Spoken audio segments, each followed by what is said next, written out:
साल 1975 24-25 जून की आधी रात जब देश में आपातकाल लागू कर दिया गया, सब कुछ बदल गया। जो भी आवाज सरकार के विपक्ष में उठती उसे कुचला जाने लगा था। नेताओं को पकड़ पकड़ कर जेल में बंद किया जा रहा था। मीसा के तहत गिरफ्तारियां हो रही थी और ऐसा लग रहा था मानो कि सांस लेने पर भी पाबंदी लगा दी गई हो। आखिर आपातकाल में हुआ क्या था, इमरजेंसी के दौरान हो क्या रहा था, उस शख्स से बेहतर कौन बता सकता है जिसने खुद उस वक्त को, उस दौर को भुगता हो। हमारे साथ इस वक्त मौजूद हैं बीजेपी के कद्दावर नेता, 3 बार के विधायक हैं, 5 बार के सांसद हैं, पूर्व केंद्रीय मंत्री हैं और सबसे बड़ी बात, आज़ादी से लेकर अभी तक की भारतीय राजनीति को इन्होंने सिर्फ देखा नहीं है बल्कि एक्टिव होकर अभी तक इस राजनीति को जी रहे हैं। 1960 में ये चुनावी राजनीति में आ गए थे, 62 में पहली बार विधानसभा का चुनाव लड़ा, 66 में पहली बार विधायक बने और उसके बाद से चुनावी राजनीति का जो सफर चला वो अब तक बदस्तूर जारी है। 2019 में भी मधुबनी से सांसद बने और केंद्रीय मंत्री भी रहे हैं। इस वक्त हमारे साथ मौजूद है हुकुमदेव नारायण यादव जी। बहुत बहुत स्वागत है सर आपका। धन्यवाद। सर, बात इमरजेंसी से ही शुरू करते हैं। आपने कहा कि आज के युवाओं को आपातकाल के बारे में पता होना चाहिए, तो सबसे पहले तो यही बताइए कि आपातकाल था क्या, इमरजेंसी में क्या हुआ था। सबसे पहले मैं इस देश के युवा प्रतिभा को कोटि कोटि अभिनंदन करता हूँ, नमस्कार करता हूँ। आज के युवाओं के पास में जानकारी हासिल करने के लिए जितनी तकनीक है और जितने क्षमता है, मेरे समय में इसका 1% भी नहीं था। तो उनसे मेरी प्रार्थना होगी कि वो खोजे, केवल जो आजकल कहते हैं रिसर्च नहीं,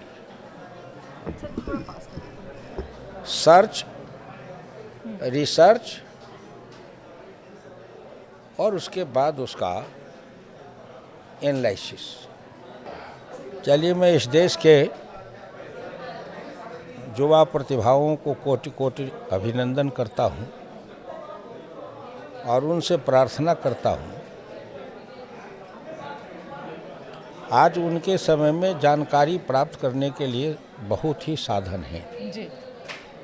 हम लोगों के समय में इतने साधन नहीं थे। तो आज के युवा सर्च करें, रिसर्च करें और फिर उसका एनालिसिस करें। सर्च इसलिए करें कि जो कुछ भी घटनाएं घटित हुई, उन घटनाओं के पीछे लंबे समय का कारण है, तात्कालिक है या दीर्घकालीन है, व्यक्तिगत है या सामाजिक है या प्रशासनिक है या राजनीतिक है या संवैधानिक है, इसको खोजे और उसके जो एनालिसिस करे, तो पूरे तौर पर एनालिसिस करे कि आर्थिक, सामाजिक, राजनीतिक, प्रशासनिक, भारत के जो राजनीतिक लोग थे उस समय, संसद में या कहीं प्रशासन में जो लोग थे या सर्वोच्च न्यायालय में जो लोग थे, इन सभी के बारे में वो रिसर्च करें। बहुत ज़रूरी है रिसर्च करना, लेकिन जब हमारे सामने कोई ऐसा शख्स हो जिसने अनुभूति की हो तो उनसे जानना भी ज़रूरी है। हाथ कंगन को आर से क्या, पढ़े लिखे को फार से क्या। हम आपसे जानना चाहते हैं कि आपातकाल में हुआ क्या था। सिर्फ गिरफ्तारियां हो रही थी, कैसे गिरफ्तारी हो रही थी, आपको भी गिरफ्तार किया गया था? देखो, सबसे पहले खोजना, सर्च कि आपातकाल लगाने का कारण क्या था। संविधान के मुताबिक ना देश के अंदर कोई आंतरिक विद्रोह था, नहीं, ऐसी कोई परिस्थिति नहीं थी, या देश के ऊपर कोई बाह्य खतरा नहीं था, तो जब आंतरिक विद्रोह नहीं था, विद्रोह माने सशस्त्र क्रांति, जो आंदोलन है या गांधी जी ने जो हमें दिया था सत्याग्रह शांतिपूर्ण, तो गांधी जी ने कहा था कि यही लोकतंत्र का प्राण है, शांतिपूर्ण सत्याग्रह। आज़ादी हमें उसी से मिली। आज़ादी उसी से मिली और लोकतंत्र का यही प्राण है, शांतिपूर्ण सत्याग्रह। शांतिपूर्ण सत्याग्रह का मतलब है कि सत्याग्रही अपने पर झेलेगा। और मोटा मोटी हम लोग भी जब उस समय समाजवादी आंदोलन में लोहिया के नेतृत्व में करते थे तो कहते थे हमला चाहे जैसा होगा, हाथ हमारा नहीं उठेगा। तो क्या डर गई थी इंदिरा जी? तो ये आपातकाल की तो नींव पड़ी थी रायबरेली के चुनाव वाली। ठीक है, राजनारायण जी। जब चुनाव में भ्रष्टाचार हुए और यशपाल कपूर को इंदिरा गांधी जी का इलेक्शन एजेंट बनाया गया, जो सरकारी अफसर थे, तो राजनारायण जी अपने समय के समाजवादी आंदोलन के बड़े ही निर्भीक और जिसको कहिए वो हनुमान जी थे, पहलवान भी कहते थे उन्हें। वो पहलवान थे, हनुमान जी थे, बड़े निर्भीक थे। तो उन्होंने अदालत में केस किया कि भाई जो इंदिरा गांधी जी चुनाव जीती है, इनके चुनाव में भ्रष्टाचार हुआ है और भ्रष्टाचार के कई आरोप लगाए। सबूत गवाह के आधार पर सब कुछ तय हो गया और फैसला आना था 12 जून को। उस समय इलाहाबाद हाई कोर्ट के जज थे जो देख रहे थे इंदिरा गांधी के केस को, जगमोहन जी। मैं उनको कोटि कोटि उस महान आत्मा को अभिनंदन करता हूँ, नमस्कार प्रणाम करता हूँ और भारत माता से प्रार्थना करता हूँ कि हे भारत माता, तुम अपनी न्यायपालिका में, हाई कोर्ट में और सुप्रीम कोर्ट में जगमोहन जैसी आत्माओं को कुर्सी पर बैठा दो। भारत का भाग्य और भविष्य दोनों बदल जाएगा। जो भय और प्रलोभन दोनों से मुक्त थे जी, निर्भीक भी थे। उन पर दबाव डाला गया था, जान का, माल का, प्रलोभन के ये पद मिलेगा, वहाँ दे देंगे, सब दे देंगे। लेकिन भय और प्रलोभन से मुक्त होकर के उन्होंने अपने अति गोपनीय तौर पर अपना फैसला लिखा था। जो उनके जो स्टेनोग्राफर थे उनको बैठाया और कहा जब तक ये फैसला लिख करके हम सुना नहीं दे तब तक तुम भी न बाहर जाओ न मैं बाहर जाऊँ। इतना ज़्यादा प्रेशर। देखिए, जिस वक्त की बात कर रहे हैं सर, वो वक्त था जब इंदिरा गांधी रायबरेली से जीत गई थी। उन्होंने राजनारायण को 1 लाख से ज़्यादा वोटों से हराया था, लेकिन राजनारायण ने इस चुनाव को अदालत में चुनौती दी। उनका कहना था कि इंदिरा गांधी गलत तरीके से जीती हैं और वहाँ पर इलाहाबाद हाई कोर्ट ने फैसला सुनाया राजनारायण के पक्ष में। लेकिन उस वक्त कितना प्रेशर था, अंदाज़ा लगाइए ज़रा कि देश की प्रधानमंत्री रही इंदिरा गांधी, उनके खिलाफ फैसला आना था, सरकार के खिलाफ फैसला आना था और प्रेशर कितना ज़्यादा रहा होगा। लेकिन वो फैसला, जैसा कि सर बता रहे हैं और इतिहास में दर्ज है कि इंदिरा गांधी उस फैसले में उन्हें अयोग्य ठहराया गया था। उस जगमोहन जी का फैसला था, उन्होंने इंदिरा गांधी जी के चुनाव को अवैध घोषित किया कि इसमें जी कदाचार किया गया है। दूसरा, उस फैसले के मुताबिक उन्होंने इंदिरा गांधी जी को 6 साल के लिए चुनाव लड़ने से वंचित कर दिया। यानी उनकी राजनीति पूरी तरह वो से खत्म हो जाती है। 6 साल तक वो चुनाव नहीं लड़ सकते हैं। एक हो गया कि चुनाव अवैध हो गया तो संसद की सदस्य नहीं रही, लोकसभा की, और 6 साल तक चुनाव नहीं लड़ेगी, यानी कि भविष्य की राजनीति भी भविष्य की राजनीति खत्म। तब हिंदुस्तान के अंदर, कांग्रेस के अंदर भी एक राय थी, चुप्पे चुप्पे अंदर से बाबू जगजीवन राम जैसे लोगों की धारणा थी कि इंदिरा गांधी कुछ दिन के लिए हट जाए, किसी को प्रधानमंत्री बना दे, फिर इस केस का निपटारा हो जाएगा तो बन जाए। लेकिन इंदिरा गांधी को भय था कि हम हट जाएंगे फिर कोई बनेगा, क्या होगा नहीं होगा कौन जाने। तो व्यक्ति जब अपने स्वार्थ के लिए, अपने हित के लिए, अपनी कुर्सी के लिए, अपनी सत्ता के लिए, अपने लिए, व्यक्ति खुद अपने लिए, जब अपने के अंदर धृतराष्ट्र के जैसे राष्ट्र को अपने अंदर ही मान ले कि धृतराष्ट्र के हिसाब से कि मैं हूँ तो राष्ट्र है, मैं नहीं हूँ तो राष्ट्र कहाँ। तो इसीलिए कुछ लोगों ने कहा Indira is India, India is Indira, Congress ने नारा लगाया। तो इंदिरा गांधी जी ने आपातकाल लगाया, बहाना कि गुजरात में नवनिर्माण आंदोलन चला था, सरकार बदल गई थी, बिहार में छात्र आंदोलन चल रहा था जी। और जयप्रकाश नारायण जी के नेतृत्व में सभी दलों के छात्र इकट्ठा होकर आंदोलन कर रहे थे और आंदोलन कर रहे थे। संपूर्ण क्रांति नारा था और जयप्रकाश नारायण जी ने कहा कि संपूर्ण क्रांति मेरी वही है जो लोहिया की सप्त क्रांति है। तो आंदोलन चल रहा था। क्या हुआ था ये बताइए, जब आपातकाल अनाउंस कर दिया गया, हुआ क्या, रातों रात बदला क्या? तब इंदिरा गांधी जी ने अपने लोगों के राय विचार से अपनी सत्ता की सुरक्षा, सत्ता क्या, अपनी सुरक्षा के लिए, अपने को पद पर बनाए रखने के लिए येन केन प्रकारेण कि हम संविधान से ऊपर हैं, सबसे ऊपर हैं, हम हैं तो देश है, हम नहीं है तो देश नहीं है। तो इस भावना से उन्होंने आपातकाल की घोषणा की और नियम है संविधान में कि आपातकाल की घोषणा करने का प्रस्ताव कैबिनेट से पास होगा तब राष्ट्रपति के पास जाएगा। लेकिन इंदिरा गांधी ने प्रस्ताव भेज दिया, राष्ट्रपति का मुहर लगा के तब कैबिनेट से अप्रूवल कराया। ये भी इतिहास साक्षी है, इतिहास साक्षी है। इससे बड़ा संविधान की हत्या करने वाला और तानाशाही का कोई दूसरा प्रमाण नहीं मिलेगा विश्व में। जी। तो आपातकाल की घोषणा हो गई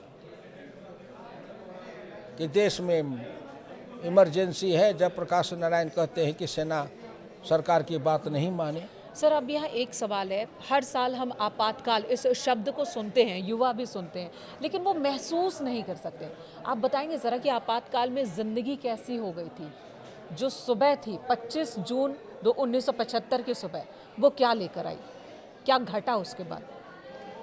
आप एक बात समझो, अन्यथा न ले लो,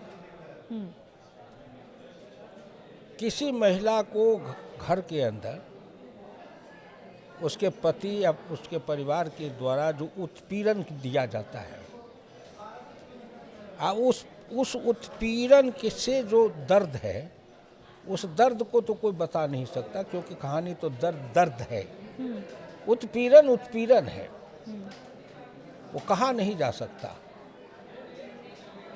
तो उसी तरह जो आपातकाल लगा और सवेरे रात में ही देश भर के अंदर सभी दलों के जो बड़े नेता थे गिरफ्तार कर लिए गए, बिना कुछ बताए हुए, बिना कुछ बताए, बिना वारंट के, बिना कुछ बताए। पुलिस ने जाके कहा और कहा आपको गिरफ्तार किया जा रहा है। वजह नहीं, क्यों? तो आपको गिरफ्तार किया जा रहा है मीसा में।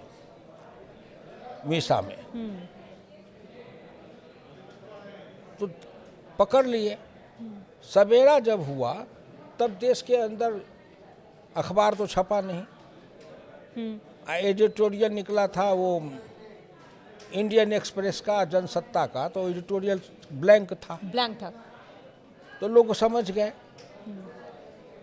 कि आपातकाल लग गया। अब लोगों ने आपातकाल समझा नहीं था, तो ये भय वातावरण बना कि आपातकाल माने सड़क पर निकलेगा कोई, कुछ सरकार के खिलाफ बोलेगा तो उसको तुरंत गोली मार दी जाएगी। तो लोग भयभीत हो गए, डर गए, सामान्य लोग। अब बाकी लोग तो गिरफ्तार हो गए, मैं भी था। हमारा हरिद्वार में, आप कहाँ पे थे उस वक्त? हरिद्वार में 15 दिन के लिए शिविर लगा था लोकदल का।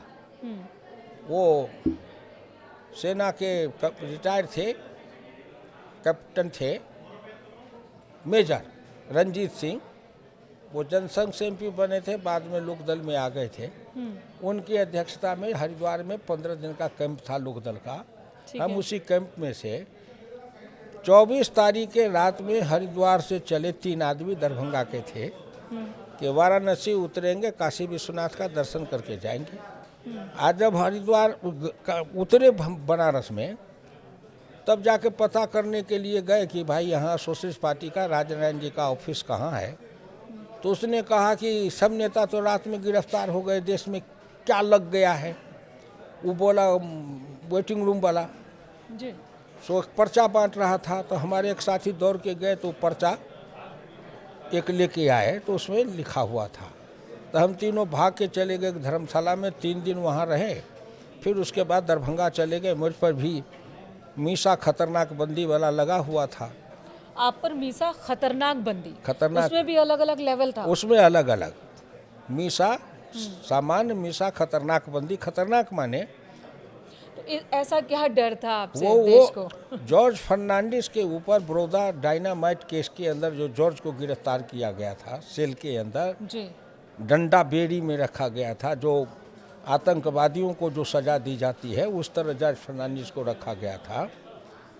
तो उसी में हम लोगों का भी था कि ये जॉर्ज फर्नांडिस से मिल के ये लोग यहाँ भी डायनामाइट ला करके रेल पुल पटरी उखाड़ने का की योजना बना रहे थे।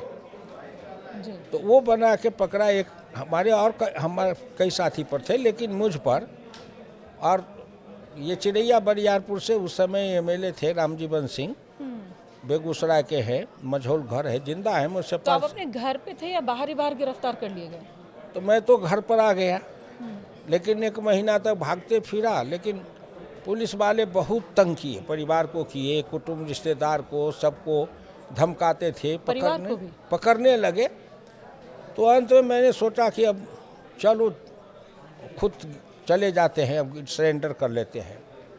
तो निकला तो मेरे गांव का एक लड़का था, वो मेरे साथ लग गया। एक आगे का गांव का लड़का था, वो भी कहा कि हम भी चलते हैं। हम कहा चलो। तो उन दोनों को DIR में पकड़ा, मुझे मीसा में लेके। रास्ते में पुलिस वाले को सूचना मिल गई, उनके चौकीदार दफादार ने किया, वो आके पकड़ के ले गए। मुझे दरभंगा जेल में रखे। बाढ़ आई दरभंगा जेल में, कमर भर पानी आ गया, वार्ड में पानी घुस गया। तो वहाँ से मुझे और जनसंघ के नेता थे उस समय, दुर्गादास राठौर जी वो दरभंगा में उनको लगाया गया था प्रचारक में, तो वो थे। हम दोनों को वहाँ से लेके मुजफ्फरपुर ले गए।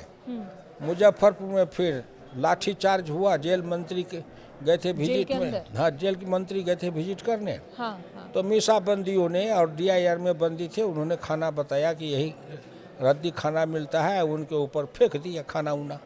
तो लाठी चार्ज हुए। फिर वहाँ से हम लोगों को जेल से हटाया। तो दुर्गादास राठौर जी को भागलपुर ले गया और मुझको वहाँ से बक्सर में B class central Buxar jail, अलग अलग B क्लास माने होता है जो खतरनाक बंदी वाला जेल। तो सेंट्रल जेल में सेल में रख दिया। 10 बाई 6 की कोठरी थी और उसी में रहना है।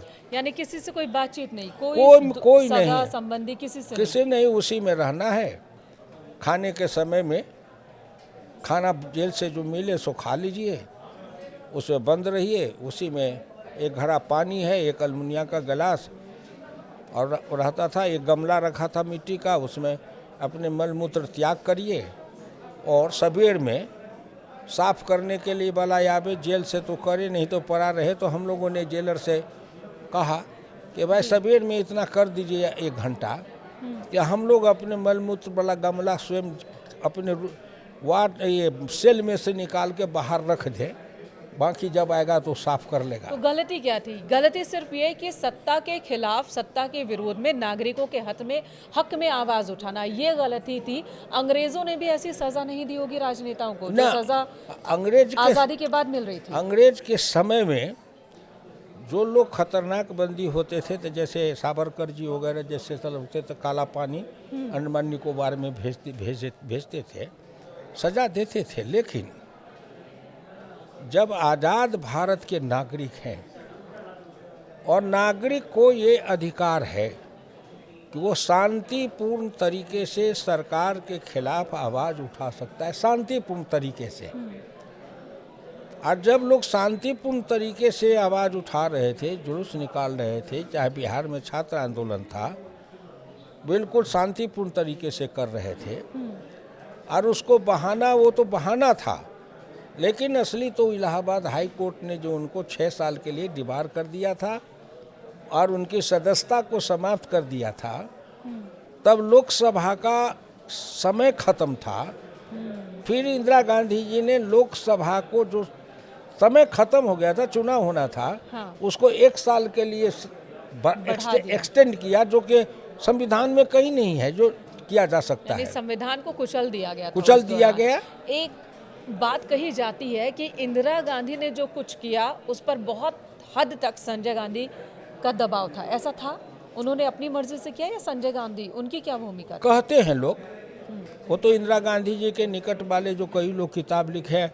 आज ही मैं दैनिक जागरण में पढ़ रहा था कि इंदिरा गांधी के जो कोई निकट वाले थे अफसर, उन्होंने किताब लिखा है। उस किताब में उन्होंने वर्णन किया है कि प्रधानमंत्री का ये आवास जो है सो अनकॉन्स्टिट्यूशनल तरीके से काम करने वालों का केंद्र बन गया था संजय गांधी के नेतृत्व में, और उनकी पूरी टीम थी, लॉबी उनकी पूरी टीम। लेकिन कोई हो, किसी तरह से आप ये समझो, आप अभी यहाँ आप हो तो आप अपने पद पर हो, तो अपने काम से आप ही पर जो कुछ आएगा सो आएगा, जिम्मेदारी मेरी। और आप अगर कहें कि हम कर रहे थे, तो हमारे बेटा का दबाव था, कि हमारे परिवार का दबाव था, कि हमारे माँ बाप का दबाव था, इसे दुनिया को नहीं लेना है। कोई लेना नहीं।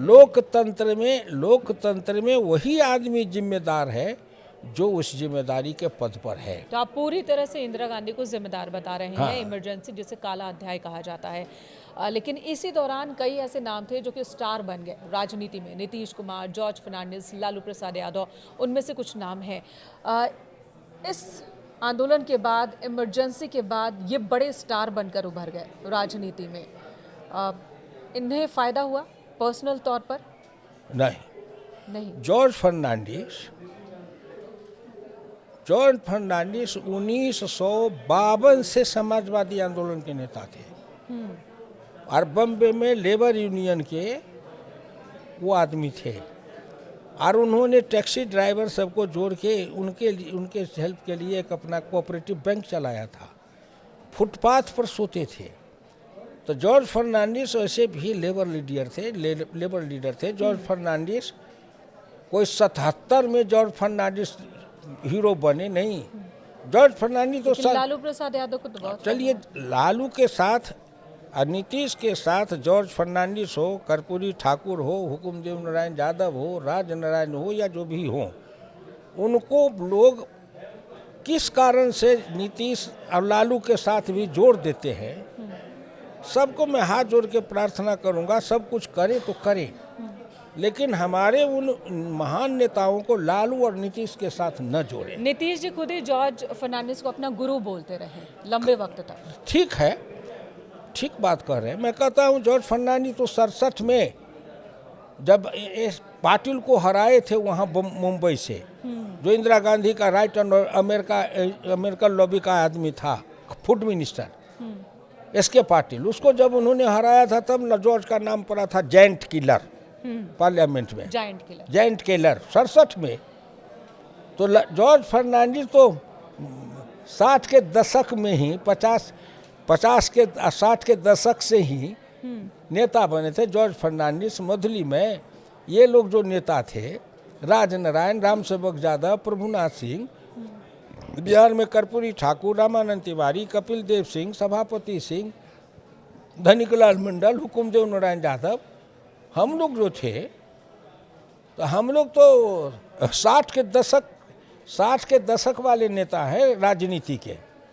लालू और नीतीश तो 74 के आंदोलन से निकले, 77 तक आप जोड़ो ना, कितना दिन फर्क है।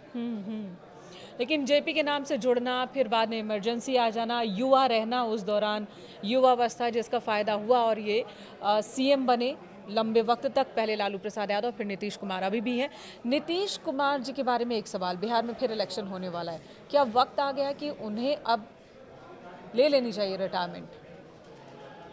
ये मैं नहीं कह सकता हूँ जी, नहीं कह सकता हूँ। एक राजनेता कभी रिटायर नहीं होता। देखो, ये आदमी के अपने आप में निर्भर करता है। जिसको लोहिया कहते थे कि अपने लिए आत्मनिरीक्षण करो, आत्ममूल्यांकन करो, अपने से अपना मूल्यांकन करो, अपने से अपना। लेकिन व्यक्ति को जब ये सत्ता का मुंह हो जाए, दूसरा अब व्यक्ति को जब ये हो जाए कि मैं हूँ तभी ये है, अगर इसी संस्था में आपको भी ये भ्रम हो जाए कि मैं हूँ तभी ये न्यूज़ चैनल है, मैं नहीं तो ये न्यूज़ चैनल नहीं रहेगा, तो ऐसे जो भ्रम पाल लेते हैं राजनीति में लोग, वो भी खतरनाक होता है। लेकिन आप बीजेपी के वरिष्ठ नेता हैं, बीजेपी हमेशा ही नीतीश कुमार को जीतती भले ही अपने दम पर है, सीट बीजेपी की ज़्यादा हो तब भी नीतीश कुमार को ही मुख्यमंत्री हमेशा से बनाती रही है बीजेपी, तो ये तो फैसला बीजेपी का है। फिर मैं कहता हूँ कि इसको समझने के लिए लोगों को डॉक्टर लोहिया के थीसिस में जाना चाहिए, 67 के चुनाव से पहले 60 के दशक वाला, 63-64 वाला, 65 वाला, 66 वाला, जब डॉक्टर लोहिया ने संबित की सरकार का मिल पार्टियों के अलायंस का दिया था, तो उन्होंने कहा था greater evil and lesser evil. मैं युवा वर्गों के लिए सबको कहूँगा, ये एक दर्शन है, फिलॉसफी है, political philosophy, greater evil and lesser evil. मान लो हमारे सामने अभी परिस्थिति है कि हम दो में से किसी के साथ लिए बिना आगे नहीं चल सकते हैं, तो एक उसमें है ग्रेटर इविल, एक है लेसर इविल। तो हमेशा डॉक्टर लोहिया ने कहा कि लेसर इविल को चुनना चाहिए। आप नीतीश को लेसर इविल कह रहे हैं? हम नीतीश को नहीं कह रहे हैं, मैं जब बात करता हूँ तो फिलॉसफी की बात करता हूँ, फिलॉसफी की बात। मेरे सामने व्यक्ति नहीं है, इस पर समझने वाले समझ जाएं। इस पर नीतीश नहीं होंगे, इस पर भारतवर्ष के अंदर में दर्जनों होंगे, 50 लोग होंगे, 50 लोग होंगे, लेकिन केवल नीतीश है। फिर वापस आते हैं, तो इसलिए बिहार के अंदर ये जिसको कहते हो स्टैग्नेंट, पॉलिटिकल स्टैग्नेंसी है, तो जब कहीं पर स्टैग्नेंसी आ जाए, कदम ताल सेना में होता है, कदम ताल, तो कदम ताल का मतलब क्या है, खरे खरे कदम पटकते रहो, लेकिन ना आगे जाओ ना पाछे जाओ। तो जब ऐसी स्थिति हो जाती है तो बहुत विषम स्थिति होती है। तो बिहार इस स्थिति से कैसे और कब निकलेगा, कैसे निकल पाएगा? दो ही स्थिति है, या तो हरी इच्छा भावी बल बना परमात्मा को कुछ करे, या फिर बिहार के जो युवा वर्ग हैं, प्रतिभाशाली पढ़े लिखे नौजवान हैं, यंग ग्रुप जो 18 साल के वोटर बनते हैं, उस 18 साल से ऊपर के उम्र वाले और 40 साल के बीच वाले जो हैं, 18 और 40 के बीच वाले युवा, वो युवा वर्ग, मैं हर बार कहता हूँ, हम भी उसी युग में उस समय में थे जब बिहार में कर्पूरी ठाकुर के नेतृत्व बदलाव लाए थे, तो उस समय सब युवा थे, हम लोग उसी एज ग्रुप में। तो उन सब से कहता हूँ कि वो अपनी दृष्टि साफ करे, दिशा साफ करे, अपने को मुक्त करे, मुक्त माने बंधन मुक्त, मुक्त माने जाति के बंधन से मुक्त करे, दल के बंधन से मुक्त करे, किसी व्यक्ति के मुंह से बंधन से मुक्त करे, और केवल सबसे मुक्त होकर के खड़ा होकर के सोचे कि बिहार के हित में और बिहार के विकास के लिए, बिहार के लिए क्या करना है, कि नरेंद्र मोदी जो करना चाहते हैं, उस नरेंद्र मोदी की योजना के तहत बिहार को भी सबसे ज़्यादा डेवलपमेंट और सबसे ज़्यादा लाभ मिले और उसका जनता तक जाए, कैसे होगा? हुक्म जी, अब यहाँ सवाल है, आप कह रहे हैं कि बिहार के युवाओं को जाति के मोह से बाहर आ जाना चाहिए, सभी मोह से, लेकिन अब जातीय जनगणना की शुरुआत हो रही है, ठीक है। बिहार में अगर आज के युवा की बात करें, उनके सामने दो बड़े ऑप्शन है, एक तरफ आरजेडी है, तेजस्वी यादव, दूसरी तरफ बीजेपी जेडीयू का गठबंधन है। तेजस्वी यादव की पार्टी आरजेडी ने भूतकाल में क्या किया, जंगल राज, वो आज के युवाओं को, नए मतदाताओं को नहीं पता, उन्होंने उसे नहीं झेला है। और दूसरी तरफ बीजेपी जेडीयू है, जो कि आप खुद कह रहे हैं कि ऐसी स्थिति में, जिसे कदम ताल की स्थिति कहते हैं, उससे बाहर नहीं निकल पा रहे, तो कैसे निकले युवा बाहर? फिर यही कहता हूँ, जिसको डॉक्टर लोहिया ने वही थेसिस दिया था दीनदयाल उपाध्याय जी के साथ मिलके। तो एक ऑप्शन आप मान रहे तेजस्वी को, बड़ा ऑप्शन, पिछले विधानसभा और लोकसभा चुनाव में उन्होंने अच्छा काम किया। देखो, सबसे पहले अब तेजस्वी है, जवान है, पढ़ा लिखा ज़्यादा तो नहीं है। लेकिन अपना विजन रख रहे हैं, युवाओं को टारगेट कर रहे हैं। देखिए 9वीं पास है, जुबा है, जुबा, लेकिन नीति, सिद्धांत, आदर्श, कार्यक्रम, अल्पकालीन, दीर्घकालीन, सत्ता परिवर्तन, समाज परिवर्तन, प्रशासनिक व्यवस्था में परिवर्तन, इसके संबंध में जब तक किसी के पास में ठोस कार्यक्रम, जिसको डॉक्टर लोहिया कहते थे निर्गुण सिद्धांत, असगुण कार्यक्रम। जब मान लो हम निर्गुण सिद्धांत कहते हैं नर नारी की समता, निर्गुण सिद्धांत है। और जब कि नर नारी की समता कब, तो पुरुष के बराबर ही हर जगह जहाँ कहीं भी हो सब जगह नारी को भी पुरुष के बराबर ही स्थान मिलना चाहिए। मतलब कथनी और करनी एक समान। हाँ, तो जिसको कहते हैं सगुण, तो निर्गुण बात जो बोले लेकिन सगुण कि प्रशासनिक भ्रष्टाचार को खत्म करने के लिए क्या दृष्टि है, रोड मैप होना चाहिए। बिहार के अंदर जो सड़कें प्रधानमंत्री ग्रामीण विकास सड़क योजना से अटल जी समय से नरेंद्र मोदी के समय बनी, वो सड़कें की हालत खराब है, क्यों है? बिहार के स्कूल की हालत में खराब क्यों है? वहाँ शौचालय नहीं है, पूरा कमरा नहीं है, वहाँ शिक्षक नहीं है। तो ये इसके लिए अगर नहीं कोई चर्चा करते, क्यों कि इसमें बिहार की जो कुव्यवस्था है, उस कुव्यवस्था में चाहे वो तेजस्वी हो चाहे नीतीश का शासन हो, मात्रा भेद जो हो, परसेंटेज कि लालू के राज में 60% था, नीतीश के राज में 30% है, 20% है। मैं इस बहस में नहीं जाता हूँ। मैं इस बहस में जाता हूँ कि 1 लीटर दूध में नींबू का रस तुम एक 100 ग्राम डालो, आखिर तुम 5 ग्राम डालो, लेकिन दूध की हैसियत तो बिगड़ती ही है, दूध फटना ही है। तो ये जो बहस में लगे हुए हैं कि लालू के राज में 80% खराबी थी, नीतीश के राज में 20% है, जी, मैं कहता हूँ खराबी है।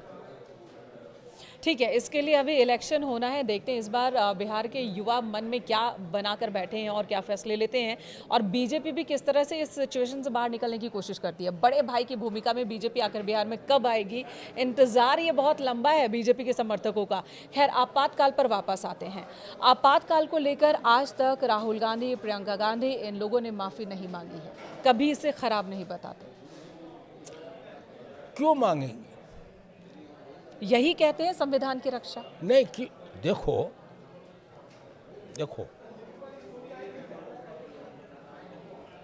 आपको एक उदाहरण देता हूँ। विद्वोत्मा अपने समय की महान विद्वान थी और उसका प्रण था जो शास्त्रार्थ में हरा दे उसी से शादी करूंगी। बड़े बड़े विद्वान पंडित गए, कोई नहीं जीत पाए। तो सब विद्वानों के अहम पर चोट पड़ी, तो उन्होंने कहा इसको इस तरह से परास्त करो कि महामूर्ख से इसकी शादी करा दो। कालिदास कहानी ऐसे है, लेकिन मैं पढ़ा हूँ कालिदास की जीवनी, तो कालिदास महान पंडित थे जी, उस समय भी विद्वत्ता से शास्त्रार्थ करने गए, उस समय भी विद्वान थे जी। लेकिन उनको नाटक खेलने के लिए कहा गया। टहनी काटने वाला। हाँ, नाटक है ऐसा विद्वानों ने कहा, तो गए। तो मान लो विद्वत्मा ने कहा कि ये इशारे से बात करेंगे, तो विद्वत्मा ने एक उंगली उठाई तो कालिदास ने कहा 2। अब लोग कहते हैं कि इसका मतलब है कि कालिदास समझे कि तू एक फांक फोड़ोगे तो हम दोनों फोड़ देंगे, लेकिन नहीं, ये शास्त्रार्थ का है 1 या 2। तो विद्वत्मा ने उठाया कि एको ब्रह्म द्वितीयो नास्ति, ये दर्शन शास्त्र है। और इधर से कालिदास ने 2 उठाया, क्योंकि जब हम द्वैतवाद पर आते हैं तो कि नहीं आत्मा परमात्मा 2 हैं। तो इसी तरह से जबरदस्ती पंडितों के एक समूह ने जबरदस्ती हल्ला करके विद्वत्मा को परास्त घोषित करके कालिदास से विवाह करा दिया। उसी तरह भारत का संविधान और लोकतंत्र आज विद्वत्मा है, और ये राहुल गांधी हो, प्रियंका गांधी हो, उनका गैंग हो, सो मूर्खता बस उसी काल विद्वत्मा को परास्त करने के लिए कुतर्क देते हैं। कुतर्क। तो हिंदुस्तान के युवाओं को समझना चाहिए मूल बात क्या है, जो मैं बड़ी कड़ी बात कहता हूँ। हाँ, मुझे आदत है, समाजवादी हूँ, किसी को बकसता नहीं। मूल कड़ी बात, आज भी वो जगह है, अपनी जगह पर विराजमान है कि हिंदुस्तान के अंदर सामंतवादी लोग हैं, विचारधारा वाले लोग। वो समझते हैं कि हिंदुस्तान के सत्ता पर, शक्ति पर, प्रशासन पर, न्यायालय पर, जहाँ कहीं भी हो, उस पर हमारा जन्म सिद्ध अधिकार है। कौन है ये लोग? सामंतवादी। कौन है? सामंतवादी पैसा कुछ वाले, नाम? जन्म के नाम पर अहंकार है, धन के नाम पर अहंकार है। परिवारवाद? हम परिवार नहीं, जन्म के कारण अहंकार, धन के कारण अहंकार, कि मैं इस जन्म में इस जाति में जन्म लिया हूँ, मैं इस परिवार में जन्म लिया हूँ, इसलिए इस परिवार के अंदर जो भी जन्म लेगा वो महाविद्वान कालिदास होगा। अच्छा, कुछ लोग कहते हैं कि आपातकाल उस वक्त जो लगी थी और अभी भी अघोषित आपातकाल ही है, तब और अब की तुलना कर देते हैं। आपने तब भी देखा, अब भी देख रहे हैं। लेकिन जितने आज नरेंद्र मोदी के खिलाफ कटु शब्द, अपभ्रंश शब्द इस्तेमाल किए जा रहे हैं, जब कहा जाता है नरेंद्र सरेंडर, ये कौन भाषा है? ये भाषा कौन है? यह भाषा जिसे गांव के अंदर हम लोग थे, उस समय जमींदार लोग, जो गरीब निर्धन लोग थे, मजदूर शूद्र लोग जिनको कहते हैं, उनके लिए ही भाषा इस्तेमाल करते थे। चौकीदार चोर है, यह किस चीज की मानसिकता है? मानसिकता है कि एक गरीबनी माँ, चौका बर्तन करने वाली पिछड़ी जाति की, उसके पेट से निकला हुआ एक अति पिछड़ा का बेटा नरेंद्र मोदी भारत में प्रधानमंत्री बन गया है, जबकि ये कुर्सी तो हमारे वंशवान, हमारे खानदान वालों के लिए रिजर्व था, हमारा रिजर्व राइट था। उस पर ये आके बैठ गया। जंगल में रहने वाली, जंगल में सोने वाली, अलवा सुथनी गजरा खाने वाली, जंगली फल उबाल के खाने वाली, जंगली में से निकल करके, जंगली जातियों में से, जिसको आज भी कहते हैं तो आदमी है कि जंगली है, तो उस जंगल में निवास करने वाली आदिवासियों में के बीच से एक द्रौपदी मुर्मू निकल करके राष्ट्रपति की कुर्सी पर बैठती है। वो पसंद नहीं आई।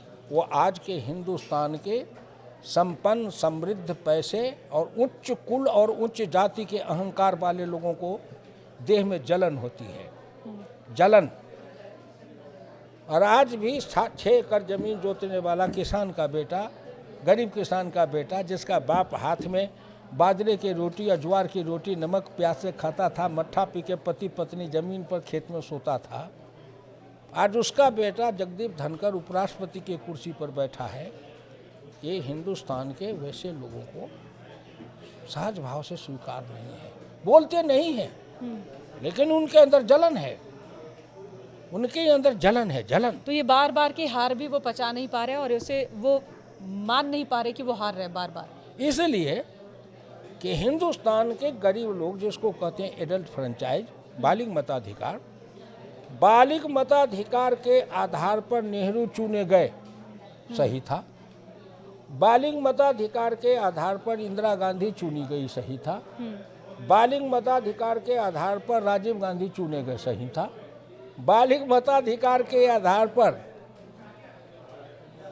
बिना चुनाव लड़े हुए, बिना लोकसभा का सदस्य बने हुए, डायरेक्ट वोट लिए हुए मनमोहन सिंह इनडायरेक्टली भारत के नॉमिनेटेड प्रधानमंत्री बने रहे 2 बार, 2 बार 10 साल, वो सही था।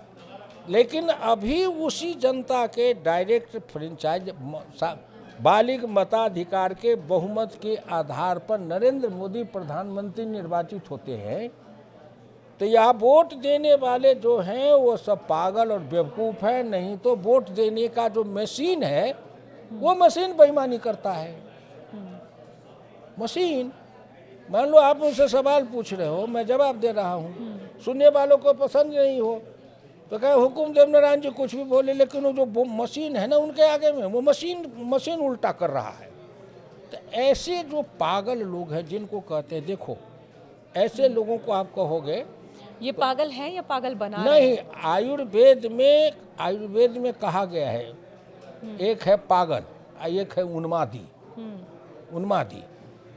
उन्माद इसका होता है कि वो चलते चलते चलते चलते उसको एक बार नीचे से जैसे किक मारता है, अरे हम तो राजा के बेटा थे और ये पैदल चल रहे हैं, ये है उन्माद।